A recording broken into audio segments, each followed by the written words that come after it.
melanjutkan penjelasan dari teman saya Nurul Amalia. Di sini saya ingin menjelaskan tentang langkah-langkah penyusunan perencanaan pembelajaran IPS. Langkah-langkah penyusunan perencanaan pembelajaran IPS ada 5. Yang pertama, pemetaan kompetensi dasar. Pemetaan kompetensi dasar ini merupakan langkah pertama dalam mengembangkan model pembelajaran IPS, terutama pemetaan pada standar kompetensi dan kompetensi dasar. Kegiatan-kegiatan yang dapat dilakukan dalam pemetaan ini antara lain: yang pertama, mengidentifikasi standar kompetensi dan kompetensi dasar pada mata pelajaran IPS dan dapat dipadukan dalam satu tingkat kelas yang sama.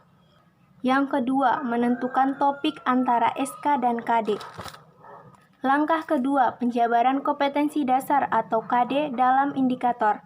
Setelah tadi kita mempelajari tentang pemetaan kompetensi dasar dan penentuan topik sebagai pengikat keterpaduan, kompetensi-kompetensi dasar tersebut kita jabarkan ke dalam indikator pencapaian hasil belajar yang nantinya digunakan untuk penyusunan silabus.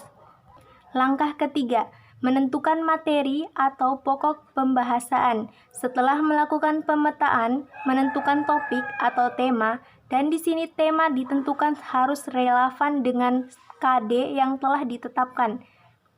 Dengan demikian, dalam satu mata pelajaran IPS pada satu tingkatan kelas terdapat beberapa topik yang akan dibahas.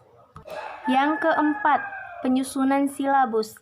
Hasil seluruh proses yang telah dilakukan pada langkah-langkah sebelumnya.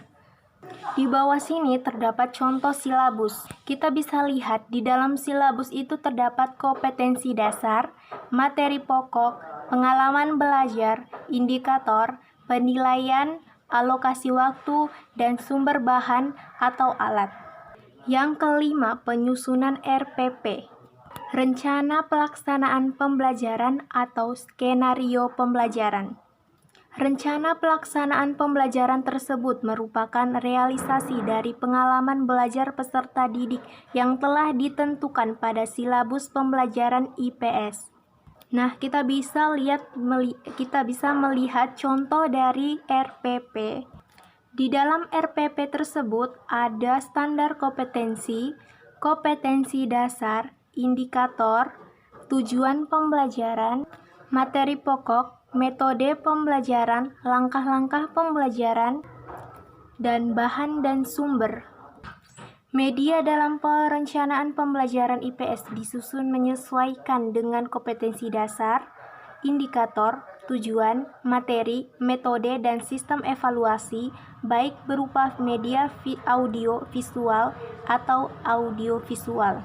Nah, dari situ kita dapat simpulkan bahwa RPP itu sangat penting dan mempunyai fungsi yang dapat digunakan sebagai acuan dalam penyusunan rencana pembelajaran, sehingga dapat berfungsi sebagai acuan bagi guru untuk melaksanakan kegiatan pembelajaran agar lebih terarah dan berjalan efektif dan efisien. Mungkin itu saja yang dapat saya jelaskan atau saya sampaikan. Kurang lebihnya saya mohon maaf. Terima kasih. Wassalamualaikum warahmatullahi wabarakatuh.